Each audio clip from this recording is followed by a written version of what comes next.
Sekeres Price for Friday, March 29th, 2024, coming to you from the Go-Goat Sports Studio, built by our Burley here at the iconic Wall Center, downtown Vancouver. If you're heading to a game or any event downtown, why not make it a staycation? Call the Wall, 604-331-1000. Ask for the Sekeres Price rate.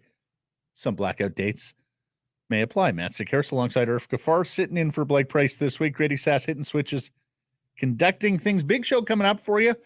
And it's all a presentation of Applewood Auto Group.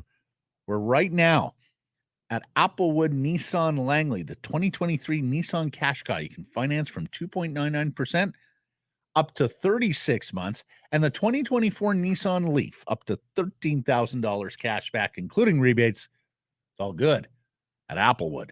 Tim Horton's poll question today, we're asking, will the Canucks get the power play fixed before the playoffs? Yes or no? You can vote at Sekeres Price on Twitter and YouTube. The Canucks power play, the 29th ranked unit in the National Hockey League since the All-Star break. That's 2 months now. That's a third of the season. Roll Up to Win is here from Tim Hortons on their 60th anniversary. Play on the Tim's app to win prizes. Daily cash jackpot, $10,000. You can win the all-electric Volkswagen ID4 and a sun-soaked Hilton getaway. Download the Tim's app. Hurry up here. Roll Up is on until March 31st. How you doing, buddy? Well, how are you? Yeah. Hoping for a better game last night, or at least a more exciting finish. Yeah, and I was there. It wasn't an exciting finish. No. You mentioned the power play and the poll question there, and my answer to that is unequivocally yes. They better get this power play fixed before the start of the playoffs. But look, there's a lot going on there in this hockey game against the Dallas Stars that, we can pinpoint to the power play and the struggles of that of late. But, the Canucks didn't lose that game because of the power play. They lost it for a lot of other reasons too. And I'm sure we'll definitely jump right into it. But yeah, it was an interesting night there. Yeah. I mean, the game has slipped here. Yep. For everything that they've done on the defensive side of the puck, and there have been a lot of good things on the defensive side of the puck since the All-Star break, really. The offense hasn't come along with it. I voted yes on the power play just because I think they have too many talented people not to figure this out, and they have 9 games left to get it figured out. Yeah. But I share everybody's frustration that sometimes you sit there and you look at it and you go, oh, why is that happening? Why is this happening? Why is he there? So let's jump right into it. Let's hear from JT Miller. Let's hear from Rick Hawk, and then we'll hear from JT Miller on the power play specifically. Here's Coach on what he saw last night. Sometimes the power play, you got to get those gritty things. You need 3 people to the net, and like too many set plays that I think sometimes it burns us. We're trying to get guys to understand that we got to get the puck to the net. There's got to be gritty goals on power plays. It can't be pretty. That's really, they got a couple tonight, but yeah. Unfortunate. With Dakota back into the line. He would go on to say that the power play was too mechanical. And he said, look, we're getting better looks, but now it's about scoring. Because it's one thing to get looks, it's another thing to convert, as we always say on this show. Losers talk chances, winners talk goals. Yeah. Has it looked better to you of late? At least in terms of the chance generation? Well, I think when you look at it, from a whole, you talk about the quarterback and who's there and whatnot. This power play runs through JT Miller. I think that's very evident. And when you watch the games, Quinn Hughes, yes, he is the quarterback, but the power play goes through JT Miller. And I think teams are now starting to have the book on the Vancouver Canucks. It's you take away JT Miller and you take away his passing lanes and everything, they're probably going to leave Pia Suter open. Right? They're not scared of him. He doesn't pose a threat. You have one guy on Elias Paterson and just taking away that shot. And really, what is there for the Vancouver Canucks? I mean, Brock Besser has feasted on the power play this season, and the guy doesn't even get shots on net on the power play. So I think that there's so much that has to go into it when you look at it from a Canucks perspective.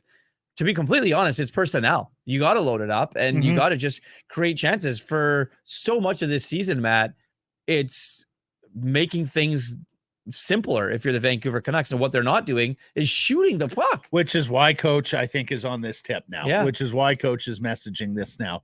I'm sure he's doing it in the room. He's certainly doing it with Canucks fans via the media as well, that, now's not the time to get pretty, particularly if the opposition feels like they have a pretty good book on what you're trying to do, what you would prefer to do on the power play. You mentioned JT. So much of it runs through him. Here's Miller after Thursday's loss on this sagging power play. We had a couple of looks, but honestly, I just not enough, not good enough. Not enough momentum for the group. We're not getting any loose pucks back. Just feel like we're playing slow, and they gave us a little different look than probably the pre-scout suggested today, and I just don't think we responded very well. We had a couple of looks, but we need to capitalize. We just need one right there, going into the third. I give him a lot of credit for his honesty after losses, JT Miller. Yeah. Like, he will tell you the reasons why as he saw them out there. We both sort of raised an eyebrow that they got a different penalty kill look from the Dallas Stars than they were anticipating. Yeah. Which is interesting. The cat and mouse game now begins, right? Perhaps in advance of a playoff series with some of these Western opponents. Oh, yeah, we've been doing this for most of the year on the PK, but now here's what else we got in our quiver, and here's what else that we may throw at you with some degree of surprise. Yes, Pius Suter in the bumper is just not the answer there. I don't think people feel threatened by his shot. Funny that Rick Tocchet said he was more bothered by the 6-on-5 play with the goalie out last night than he was the power play, but it all added up to a 3-1 loss to the Dallas Stars. It is our top story today. Stars don't align. Canucks lose a second opportunity to clinch a berth in the Stanley Cup playoffs. They will have another opportunity on Sunday, Easter Sunday, a matinee, 12:30 start at Rogers Arena against the Anaheim Ducks, wrapping up this epic 9-game road or a homestand, Irf.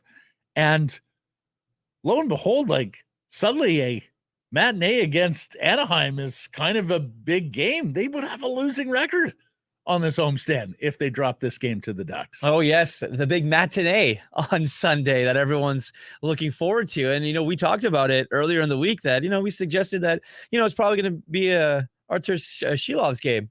Not so fast anymore, right, man? Mm-hmm. So at Rinkwide Vancouver is asking that as a poll question, because Tocchet had hinted that Sunday will be an Arturs Silovs start, but you lost LA, you lost to Dallas. You're now 3 back of Dallas atop the Western Conference, and perhaps more importantly, Edmonton is only 6 points behind you with 2 games in hand and a head-to-head remaining on the schedule. So where you at, Irf? Who's your goalie Sunday? Well, I mean, to be completely honest, if you can't beat the Anaheim Ducks in front of you with Arturs Silovs in net, then there's a lot more problems than we think there is with this Vancouver Canucks hockey team.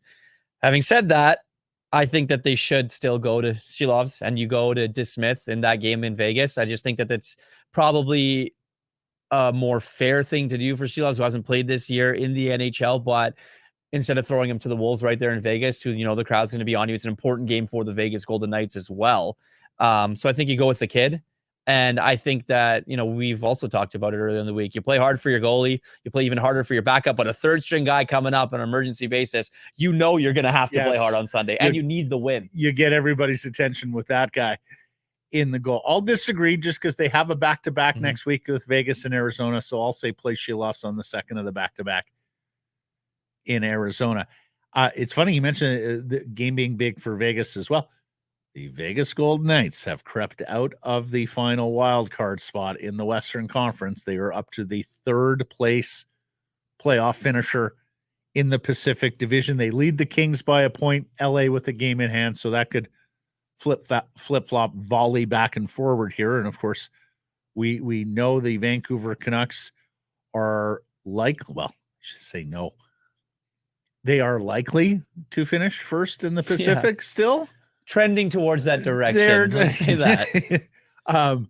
Well, now 3 back of Dallas for the Western Conference, so it might be the conference's second seed, the winning position in the Pacific, or could be just a home ice team with the number 2 spot in the Pacific if Edmonton were to go on a run here and if the bottom fell out of the Canucks season in these final 9 games. How big of a loss would that be on the Canucks season if they don't win the division, Matt?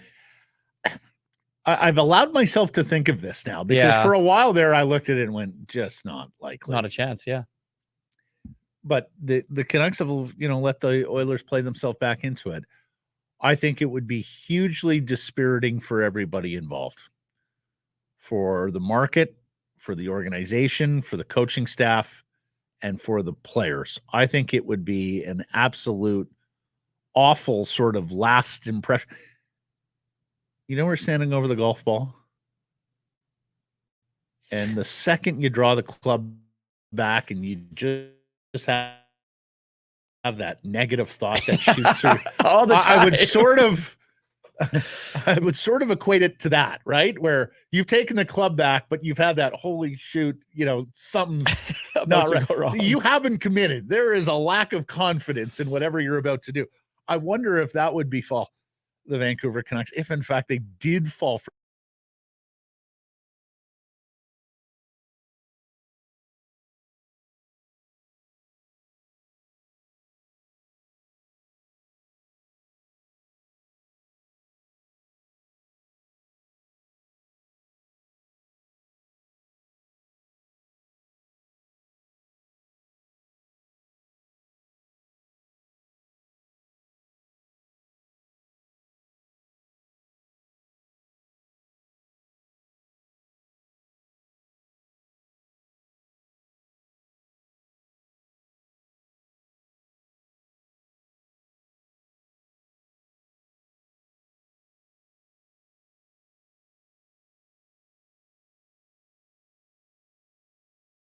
Noticeable with a couple of wingers who are not typically on his flanks, and we'll get into that in a second. And yet here he is blaming himself for the loss. I don't think we're getting to the inside enough. Myself, I'm it's not really creating or driving play right now for me. So I need to be better. And as a leader on the team, I hold myself to a higher standard than that. I feel like I'm one and done a lot. Very admirable, one and done. I think Talk talked about that as well, or if they're not first on loose pucks. Early in the season, they get an opportunity, the puck would go awry, they'd be on the puck, they generate a second opportunity, a third opportunity. One and done, I think, was a good phrase from JT Miller in his synopsis. Now, for the life of me, and I think I even asked you or Jeff or both of you here in the last 24 hours, because we were talking about Dakota Joshua getting a turn with Miller and Besser. That's how they practiced it. Yep. Typically, this coach plays the way he practices. Understandably so, especially with a player coming back from an 18-game absence who hadn't really played on that line much before. So put them together at a practice, you think, Joshua's getting this plum assignment. Good real estate in his first game back. Legs should be fresh. He's been skating the entire time. Right? It's a hand injury. Mm-hmm. And then they open the game, and Miller's with Archie Baines and Sam Lafferty. Joshua's back on his usual trio with Bluger and Garland, and I think we all knew it was going to go back to that line at some point. And then there's Nils Höglander and Brock Besser flanking Elias Patterson with Podkolzin and Mikheyev, the two Russians with Pius Suter. I can't for the life of me understand why he went that way.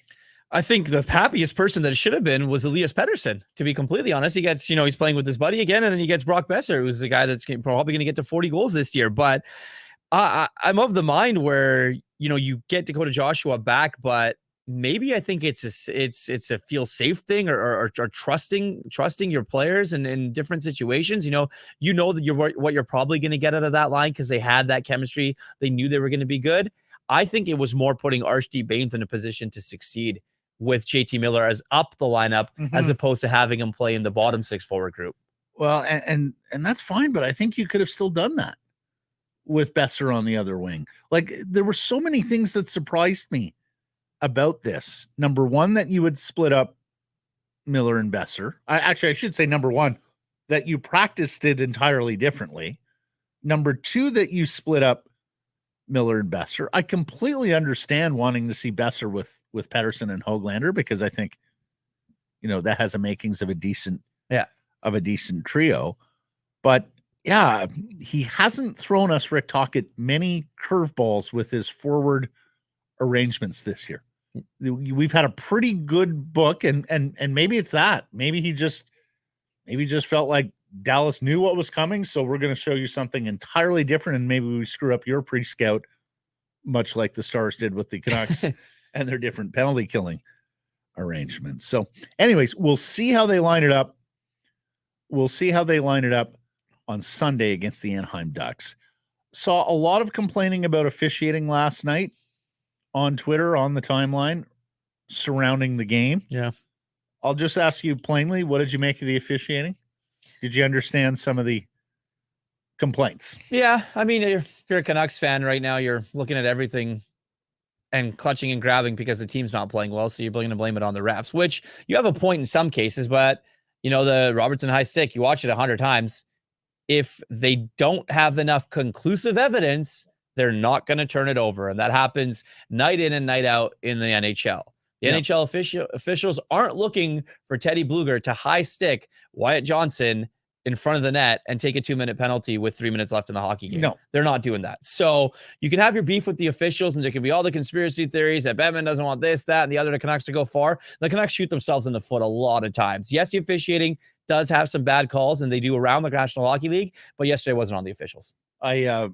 I saw many different people drawing many different lines in terms of Jason Robertson's shoulders and the puck and where the stick contacted the puck. I'm with you. Yeah. To me, it was inconclusive. To me, it was one of those where the call on the ice has to stand. 100%. I didn't see enough there to overturn the call on it, in part because I think maybe it was below one shoulder and above the other, whatever the case may be. I saw people screaming bloody murder about the Dakota Joshua play with Miro Heiskanen by the boards. At first blush, it looked to me like he caught an edge, and we watched it again this morning, Irf, and he had toe pick there. Yeah. And not to mention the fact Joshua said, no, it's on me. Yeah. In the post game. Well, that was the thing. And I think Heiskanen knew too. Like there wasn't much of a reaction from Joshua's teammates as well either. And Heiskanen kind of, not want to say stood over him in a sense that I hate you kind of thing, but it was like, oh man, are you okay? Because you fell. Mm-hmm. And I think that's what it was, to be completely honest. Now it looked awful. Yep. Right. There's a reason why from the Canucks bench angle, and Tocchet was probably pissed when they saw it happen in real time. You slow it right down, Matt. He kind of loses an edge. No, slow it right down. And it is what it appeared. He missed he caught a pick. Yep. He went tumbling down. You're right. The body language of him, Heiskanen, and the other players on the ice seemed to realize what had gone on. Even the official that was right there. No, and you're so right about referees usually swallowing whistles in the final few minutes. So, more often than not, particularly if your team is trailing, you're not going to be called for much unless it's a clear penalty. I'm with you. There have been nights this year where we've been all over the officials. There have been nights this year where I think the guys in stripes, not to mention the league office with that horrible check to the head that they missed a few weeks back, or at least didn't discipline, have been against the Canucks, and the fan base in the club has had good right to scream bloody murder about it. I didn't necessarily think last night's game rose to that level, but Grady, you did. Maybe not. What was that? You caught me at a bad time. No, sorry. You were messaging me about officiating last night. Did you think last night was one of those where the refs may have made it harder for the Canucks to win? Like, is last night on the officials for you? At first reaction, you want to inherently blame it, but looking at the replays again and watching what the Canucks didn't do on their power play, Canucks shot themselves in the foot. If they're getting those penalty calls, no guaranteeing, with a lack of puck movement, with a lack of execution, they're even going to do anything on those power plays. So, listen, there's times when you can blame the officiating for calls, bad calls, 100% true. But if you're constantly resorting to blaming the officiating when you, without looking in the mirror first, then you got to have some inner self-responsibility. You have softened since last night, brother. Yeah. Last night, he was... And this morning. Was I? Last night and this morning, he was breathing fire. Yeah. He was breathing fire on this game about officiating. He was breathing fire on the power play. I said the market was broke- hot on it, and we were going to ask a poll question: should the refs be held accountable and have to meet with the media post game to explain their calls, which will never happen, by the way, in Gary Bettman's world, like they do in the NBA. Yeah, well, every All other for- sport, all for every other transparency. sport now will do that with you. But is there another Mhm. sport that protects the officials as much as the NHL No. protects their refs? No, absolutely not. So, Absolutely not. That They can't even have social media accounts. It's part of the problem with the National Hockey League is the lack of transparency, and frankly, Yeah. I think it's got to change here as we move deeper into a world where so much is being gambled on. But you were hot about officiating. You were hot about the power play so much so, Irf, that he went and did the math. Yes. Did you see his tweet? I did see the tweet. The Oh, 17 I got it here. games. Hold on. The 17 games from October 11th to November 16th, 33% was third in the NHL. The 32 games from November 17th to January 27th, 19.2, but that was mid-pack, 16th. And then from January 28th, All-Star game, to now 24 games, 14.5%, 28th in the National Hockey League. The last 2 months, they haven't been good. And obviously here with Jeff, what he's saying, Besser, 3 power play goals. Elias Lindholm still now tied for second, and he got that in his debut. Look, I think it is just as simple as getting pucks to the net and all of that, but it's being creative. If you're going to let Quinn Hughes be that guy that walks the line and skates around and beats guys like he has this entire season, really all of his career, you got to get bodies to the net. Pia Suter and the bumper is not getting to the net. If it's a big ball, if it's Dakota Joshua, if it's Elias Lindholm, if it's Vasily Podkolzin that people have been screaming about as well, that want to put those bodies and get them, in front of the net, then go ahead and do it. But to be completely honest, this power play is not going to change if your quarterback is JT Miller and they completely take that away every game. Yeah, I want to see a little bit more. Yeah. Quinn Hughes. And what happened? What happened to Elias Patterson's one-timer? I think It's non-existent anymore. But Grady, I think because they're cheating that way. Yeah. Teams Well, are taking it I away. think this happened last year too with Elias and that bomb. It went absolutely quiet for 6 weeks or so. People said, "What's the matter?" And coach just told us, "Look, they're anticipating that. That's what they've decided to take away." Well, Suter's not a shooting threat, so That's you can it. kind of hone in on him a bit and allow him to take those shots and focus in on the other guys Right. rather. So Arturs Baines back up from the American Hockey League and the Abbotsford Canucks, the second tour of duty with the NHL team for the Surrey native. Drew some penalties. Yep. Put it this way. He's up to 6 games now? Yeah. I think his best game was his first game when he could have easily had a couple of goals and been in on a couple of goals. In fact, was snake bitten not to get on the score sheet. I thought his first game was his best game. I thought he went quieter as the week went along there and as he played more. Was yesterday his second best game in the NHL? Could you make that case? Yeah, and I think it goes back to the lineup decision and where he played in the lineup, right? He's played with JT Miller, a guy that's been hot all season long and probably one of the Canucks' best players this season. Drew a couple penalties. Lost a couple puck battles along the boards, but that's going to happen. You're playing against some pretty good defensemen in Chris Tanev and obviously, Heiskanen and Esa Lindell and everyone else that they do have there. I thought he was okay. I think that he's going to get some more opportunity here as we move forward. Is he better than Phil DiGiuseppe? In some cases he might be. Guy keeps coming down the lineup. Is he better than Niels Amon? I'm not sure. But I think in the role, it's different because it depends on where you want to play him in the lineup. So if you're playing Niels Amon, he's going to be a third or fourth line guy. Yeah. The difference for me is Amon can play the middle and is a guy who's going to kill penalties. DiGiuseppe and Baines for me might be, as you alluded to, depending on the opponent and how you want to match up. Yeah. I can see him wanting DiGiuseppe in there for sort of physical, more bigger teams, heavier games. Arturs, he's got the 6 penalty minutes in 6 games. He's -3. He's got 4 shots on goal. He's got a block shot, playing 12.5 minutes. I do think the coaching staff really likes him. I think they're hoping he's the hero on the wing that this team just so desperately needs. In fact, and we'll put this to J-Pat later in the show, but if you had to pick one of their winger group, who's going to break out from here and be a part of the solution in terms of the secondary scoring that we've been talking about and or fixing the power play, but at the very least, just more production. Who are you looking at? Who would you red circle of the winger group who you think has got a chance to bust out here, be productive, and help the overall team scoring? Well, I think it's opportunity, and Archdeep's going to get that, right? I really think he is. He's going to get a chance to play with good players to move up in the lineup. I'm not sure that Vasily Podkolzin will. I'm not sure that he will get that opportunity because he's relied upon and he plays that heavier game, that, you know, that bottom six type of game where he goes out, he's tough on pucks, he hits people. And that's kind of where they view him at. I really do believe PDG's just been too up and down the lineup, to be honest. Like, he does, I don't know, to be completely honest, I think you ask him, he's going to say, well, sometimes I'm playing with really good players and sometimes I'm on the fourth line. So I got to change my role every single game. Now, credit to him because he's that versatile, moving up and down the lineup. And he's going to have to be that guy, Irf. Yeah. I mean, in his position, he doesn't have a lot of equity built up to be demanding anything. He's going to have to be a bit of that versatility club for Rick Tocchet. That's why I was so excited to see Joshua with Miller and Besser last night. I thought, okay, here we go.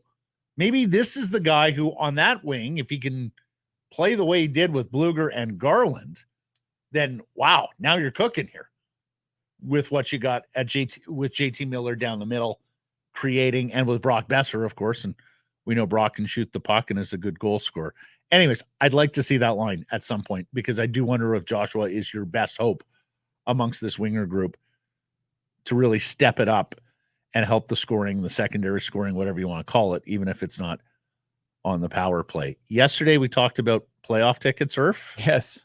And we're starting to see some prices filter in on the secondary market. What are you seeing there? No, absolutely. I think the presale code, you could have entered it if you registered and gone on today, and you're looking at about $308 to get into the building, over $300 and for an upper bowl seat, and lower bowl about $450 for a decent lower bowl seat. And look, you know that playoff tickets were going to be high. You know that season tickets next year are going to be raised. It's just what hockey teams do. I don't think anyone, when they're thinking about business opportunity across the board, when a team's doing successful, is going to go about, okay, well, we need to please the fan base because this, that, and the other. No, they're trying to make money. That's all it is. And the thing is, the Canucks can charge those prices because people will pay, right? And that's the biggest thing. That's it. I mean, I think a confluence of factors is at play here that has to be recognized. And look, I will start it all off by saying, you know, it's too bad that hockey has gotten unaffordable for many or most families.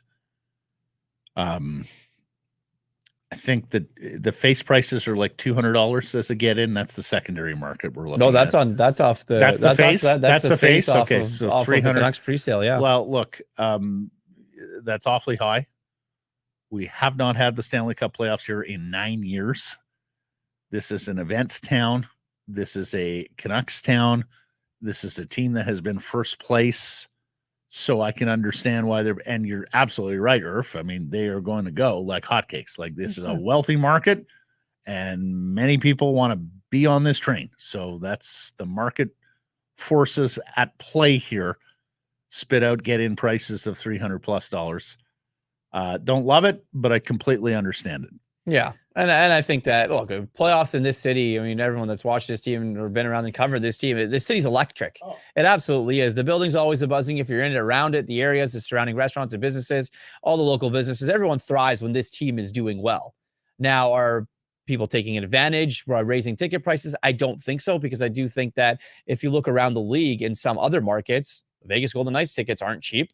You know, the Toronto Maple Leafs to playoff tickets aren't cheap. You look, if the Montreal Canadiens were ever to make the playoffs, when they do, those tickets are absolutely crazy. The Edmonton Oilers playoff tickets are not cheap at all at that new building either. So it's kind of the way things go. But yeah, lofty ticket here, especially the way the economy is now. Yeah. In fact, Golden Knights tickets are a little bit down there. You can get a decent this year they're deal. down. Yeah, last year. Oh, yeah. Oh, for course. Yeah. You can get a decent deal on the secondary market there in Vegas. Now that, you know, it's funny. We were in Vegas last weekend. Irf. Yes. We went pretty much straight from the airport to the hotel, dropped the bags, and then to the Springsteen concert at T-Mobile. And we walked in, and the first thing I do whenever I enter a building is I check the rafters because I like to Yeah. see that sort of, it kind of tells the story of the building history, right? Who's played there, retired numbers, team success. And I spotted it. And I said to her, whatever you do, do not look up and to the left. She said, why? Because they've got something hanging up there that we don't have. Yeah. And it's such a damn shame. Anyways, Canucks prospects. Let's get to a couple of them. We've been talking about several of them, of course, with Jonathan Lekkerimäki and Elias Paterson, the defenseman, coming over from Sweden to join the Abbotsford Canucks. We talked about some of the Canucks prospects whose seasons have now wrapped up, and Lucas Forsell, the Swedish forward, sort of Minio, the defenseman with the Seattle Thunderbirds, are about that. And we've even talked about a couple of the Canucks prospects that are still going in the CHL playoffs. Kirill Kudryavtsev, namely the defenseman with the Sault Ste. Marie Greyhounds of the Ontario Hockey League. But let's cast our eye south of the border here now to a couple of the NCAA prospects. Tom Wielander, 2-point game, +3 as Boston University advances to the second round of the Frozen Four tournament with a 6-3 victory over RIT. That game notable because Macklin Celebrini, Vancouver's Macklin Celebrini, who stands to be the first pick in the 2024 NHL entry draft. In fact, I think it's just about a lock now. Yeah, I'm not, a shoe. yeah. Now it's who's going to get him. I know there have been some drafts where we've kind of wondered, amongst several guys, this may not be a Connor Bedard lock, but it's pretty close. Yeah. Celebrini scores his 32nd goal of the season to break the all-time record for a U18 player in NCAA hockey. Craig Simpson, back at Michigan State nearly 40 years ago. So that's a 40-year-old record that Macklin Celebrini broke in the victory that advances them to quite an interesting matchup here. I mean, when you think college hockey in the United States, the Boston University Terriers, the Minnesota Golden Gophers, I mean, those are two of the big dogs. So we're going to see Minnesota and Boston in the next round. That goes on Saturday. Now, the Canucks had another NCAA prospect in action on Thursday. That's Omaha's Ty Mueller, a centerman they took in the 4th round this past year, or was the year before. Anyways, he nets a goal, but Omaha is not able to win. They fall to the aforementioned Minnesota Golden Gophers. So Mueller ends his season, and he's an Alberta guy, played in the AJHL, and it was the 4th round this past year. He ends his junior season at the University of Nebraska, Omaha, with 11 goals, 26 points in 40 games. So a decent season. There was a lot of people who looked at this 2023 draft for the Canucks and went, not sure I understand this guy. This guy could have been had later, so on. But hey, Wielander had a good season. Brstevich had an incredible season, so much so that he became a centerpiece of a deal. Minio had a good season. Vilmer Ulriksson, the big Swedish winger, actually had a pretty good season too. He's in the OHL playoffs alongside Kudryavtsev for the Guelph Storm, coming off a 33-point season, 6'6". I mean, the guy's like a pterodactyl out there. Coming over to North America and the CHL after being at Djurgårdens last year in the Swedish league. So, hey, you got to hand it to the Canucks. And of course, Aiden Celebrini, Macklin's brother, is on that Boston University team as well. That's advancing. So I think you got to hand it to the Canucks here. The amateur scouting has got a little better here. You've got a few better hope bets in the system than you had before. No, absolutely. I think, and then when you look at it, it's getting these guys in their next step of development, right? Like some of these guys are eating at the college level and playing really, really well. Now, when they get to the American Hockey League level, let's see how they react. So that's why it's a big couple of weeks for Jonathan Lekkerimäki here, just to see what it's like to practice in this environment, to be in a professional environment. You know, some of these guys that go to these top end schools, yes, you are getting that professional level, but it's a lot different when you're kind of make those strides, trying to make the leap to the NHL. Yeah. Playing more games and of course more practices at the American Hockey League level. And you're right. And hey, Aatu Ratu's doing pretty good down there on the farm as well. In fact, I do wonder whether we get a sneak peek at Ratu at some point here over the next 9 games before the season ends, because he did play games last year for the Islanders and for the Vancouver Canucks. Let's get to today's menu. It's brought to you by Greta. Fantastic spot to go before the game, after the game. Check out the games there throughout the season. It's a quick walk to the rink or stadium, a go-to spot for food, drinks, and fun. Make it a game night at Greta, 50 West Cordova, or at gretabar.com. We'll talk to J-Pat here. We'll talk to him about all the topics stemming out of last night's Thursday's loss to the Dallas Stars, his concern level right now with the way the team is playing, his concern level given the Edmonton Oilers are once again biting at heels on this power play, on who should be the starting goaltender on Sunday, on the Canucks' lack of discipline, because that has started to wane a little bit here. You know, whether this is just the dog days and the Canucks are feeling it, or whether this is real. And we'll also ask him the question. Sorry, that I asked you, Murph, of these wingers, and who needs to step up, who is more likely to step up in what's left of the season, give them a little bit more confidence that they are going to get the production necessary going into the Stanley Cup playoffs. We'll do some hashtags, the best and worst of Twitter, a major league record for a Maple Ridge native last night.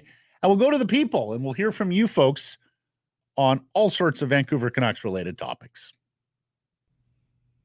In a season like this, you never want to miss a single second of what's happening on the ice, and you want to be around your fellow fans, right? Well, Greta Bar YVR at 50 West Cordova, the perfect spot to do so. Hey, if you've got tickets, a great place to pre and post. They've got drink specials every single day. And if you don't have tickets, well, stick around and soak up the atmosphere with all your fellow fans, play all the great video games and air hockey, great air hockey setup as well at Greta Bar YVR. We'll see you there, 50 West Cordova.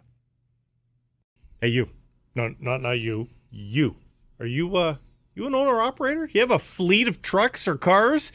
Well, CalPro Plus might be the dedicated tire program just for you. Free program includes exclusive deals and savings, price match guarantee, flexible financing, and preferred pricing on everything you drive. Also, you get a dedicated member support line. That means that you can get questions answered. Also, they'll source and recommend the right tire for you, your application, and your budget. Cal Tire's network of 260 plus stores are here to help so you can focus on the road ahead. Sign up for free at calproplus.com.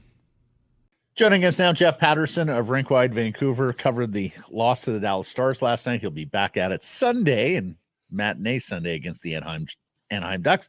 Jeff, how are we doing? Well, I see that the pilot has turned on the fasten seatbelt sign here for the final handful of games of Vancouver. Like a little bumpy. There's some turbulence in the air here as they've scuffled their way to the end of the homestand and obviously invited the Oilers back into this discussion about top spot in the Pacific Division. Yeah, so what's your concern level there? I mean, Edmonton, go ahead. It's huge.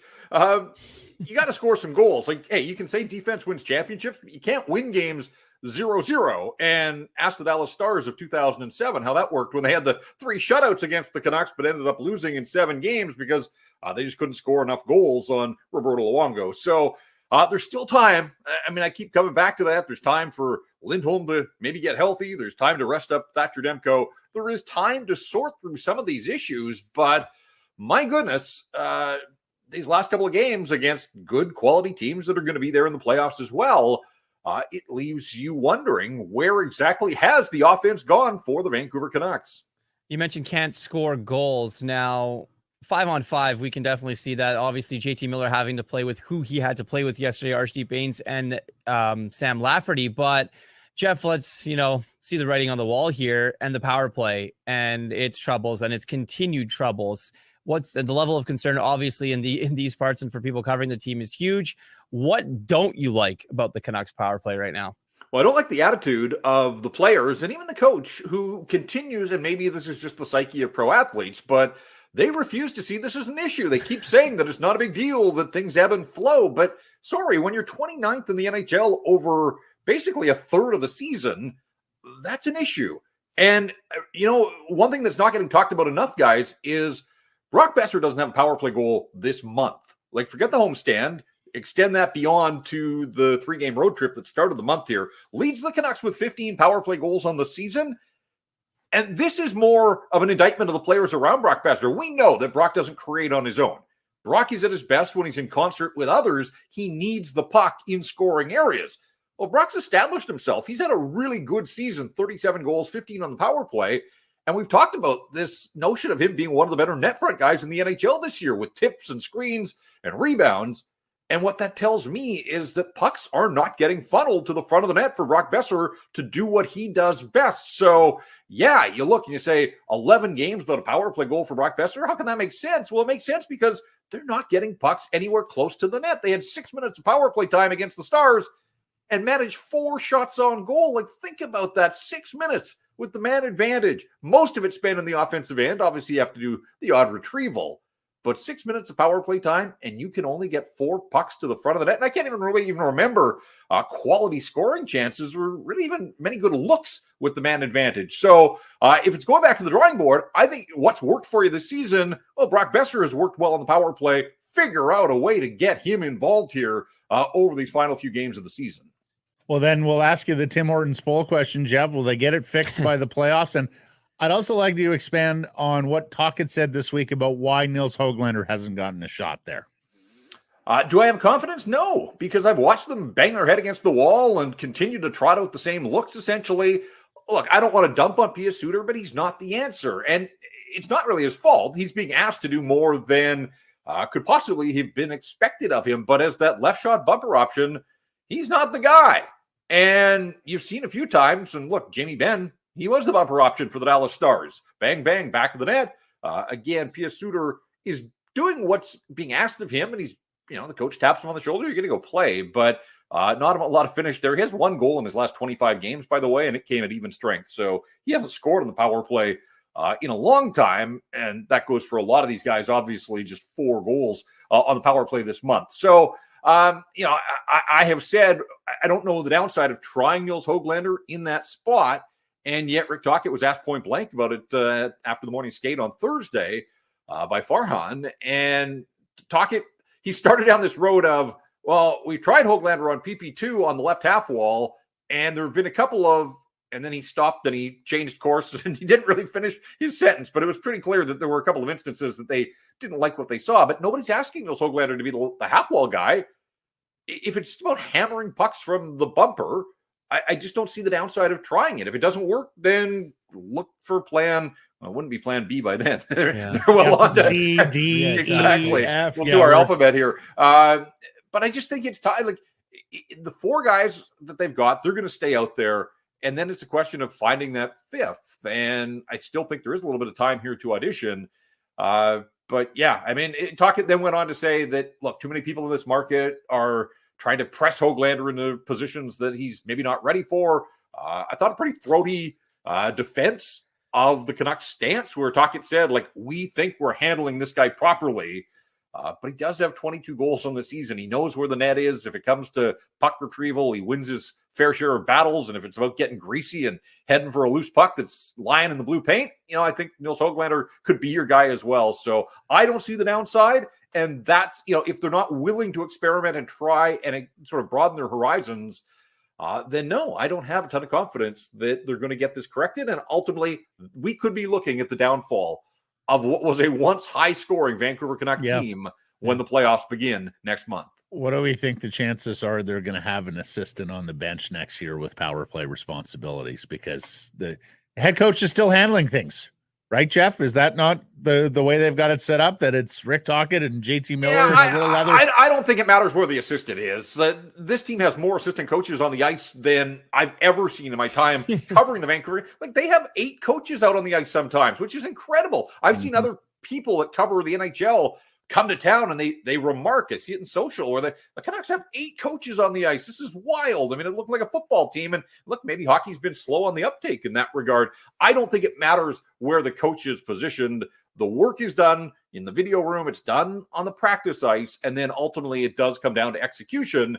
And it's wild that a 90-point guy in JT Miller and a couple of 80-point guys in Patterson and Hughes and a near 40-goal scorer in Brock Boeser can just be this ineffective right now working with the power play. Yeah, so it's going to be like the NBA where you have that second bench of coaches behind the actual bench. We're going to have to Tell Francesco those first row seats, the coaches are coming for them. Of those 8 guys on the ice as well, I mean, there's a lot of them that had some success on the power play. So you'd think that this one would be a lot better. Jeff, I want to ask you, Dakota Joshua skated with JT Miller and Brock Besser in practice. Come game time, they reunite that third line.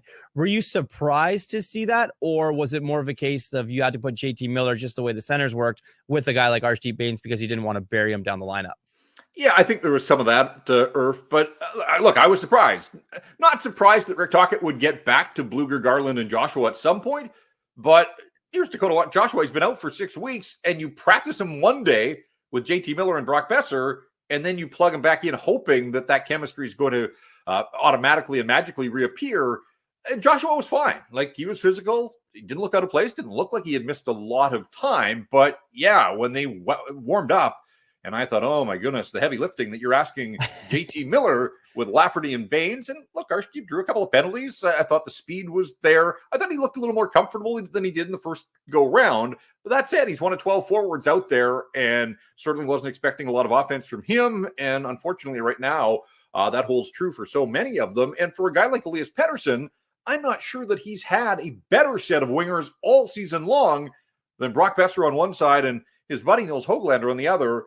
Now, Petey somehow finished the night, according to the stat sheet, with 11 shot attempts, which was mind-boggling to me because he had the 4-on-4 chance where he was set up by Garland in the first period, and that was about as noticeable as I recall, other than him doing the big snow angel on the Dallas first goal. So I really was surprised that he and Hughes combined for 21 shot attempts in the hockey game. But there's got to be a bottom line. And you can't, for the longest time there, when Paterson was carrying Ilya Mikheyev, it was sort of understandable. But he had Besser, the leading goal scorer, and Höglander, who has been one of their better finishers, certainly in the second half of the season. And that line had to do something and ultimately was unable to help the cause last night. A lot of fans screaming about officiating last night, Jeff. What's your take there?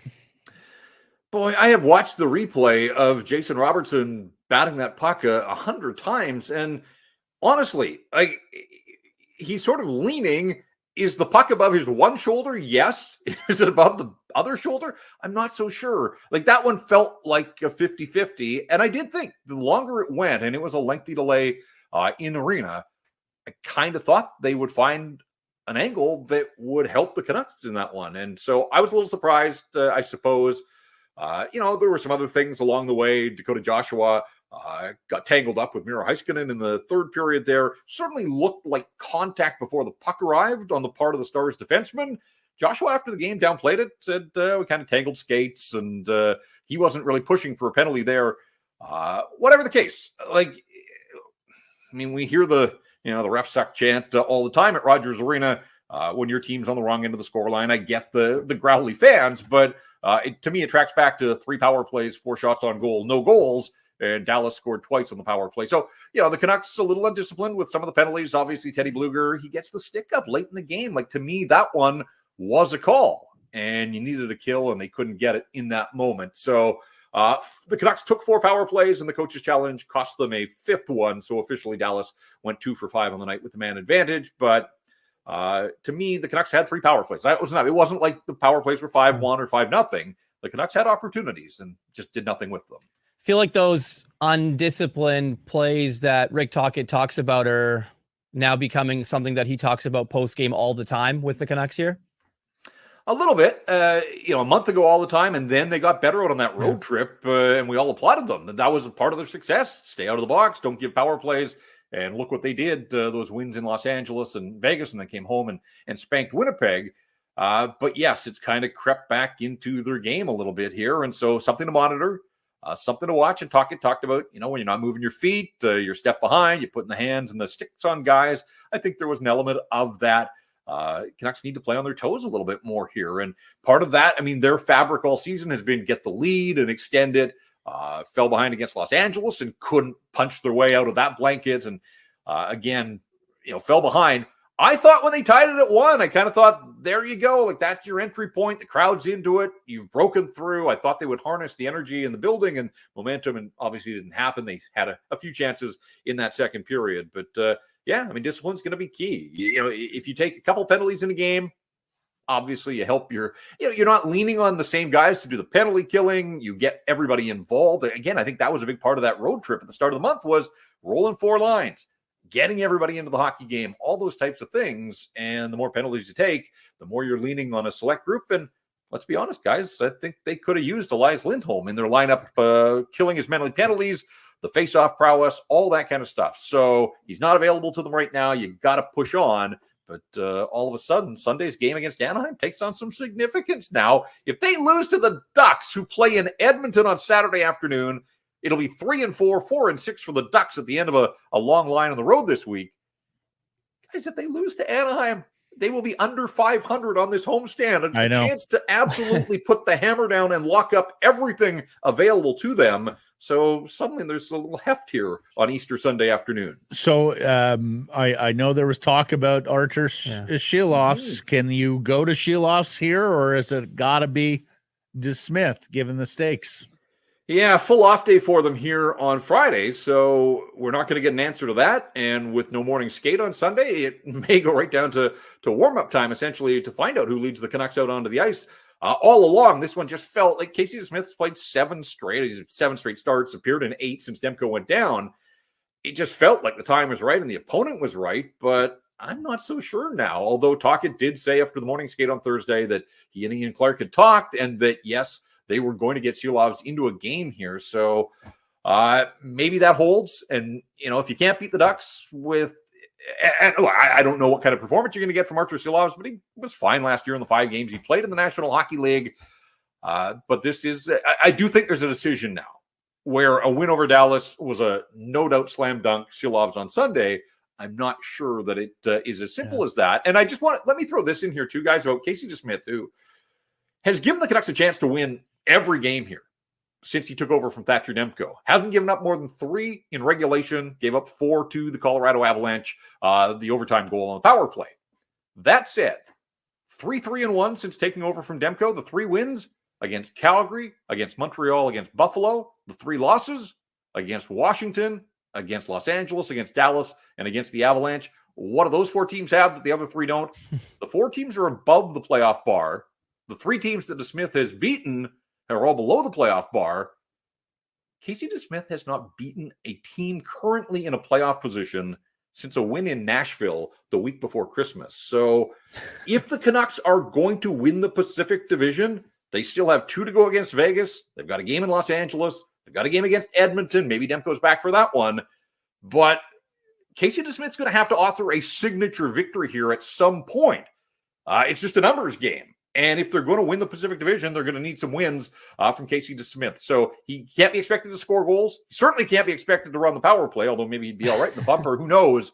But you just, is it too much to ask your backup goaltender, who's become the de facto starter, to steal you a good win somewhere along the line? That's something that has not happened with Casey DeSmith this season. Check that. But he did in Edmonton. Edmonton, game 2, Jeff. Game 2. Since Christmas. In the Alberta capital. And here's the other thing. They are going to have another opportunity to play Silovs if they want on Wednesday in Arizona, right? You've got a back-to-back Tuesday, Wednesday, Vegas, Arizona. So maybe that's the spot. So let me float this one at you, because somebody came at me on social and planted this in my sort of head and hasn't left, that the most important games remaining on the schedule for the Vancouver Canucks are 2 against Arizona, 1 against Anaheim, 1 against Calgary. They need those 4 wins. What do you play Silovs in Vegas and throw a bit of a curve to the Golden Knights, a team that you could well see in the first round of the playoffs, and save DeSmith for the game in Arizona, which is back-to-back? That's the one that they cannot afford to slip up against the 4 minnows, essentially, that remain on their schedule, and then they're going to have to find some other wins. So just some food for thought there, but it wasn't the craziest notion that I had considered. Nope, not in the least. Yeah, I think that they protect Silovs a little bit and just not have to go into the fortress, and you know how they get on you there. And I agree that probably is a game that they're going to want. Jeff, I got to ask you this. There's a handful of games remaining, and you look at the schedule, and this team has just been so checked in and so dialed and so dominant at certain points of this season.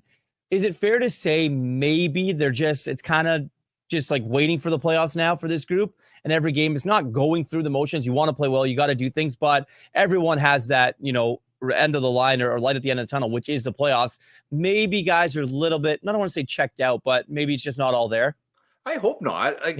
To me, the dog days are coming out of the All-Star break where you've spent time, the ones that didn't go to the All-Star game, you've been on a beach. You probably would like to have extended that, by another week. You can't do that. You get back at it, and they had that tough stretch of 10 games in 17 nights out of the All-Star break and kind of hit the wall there.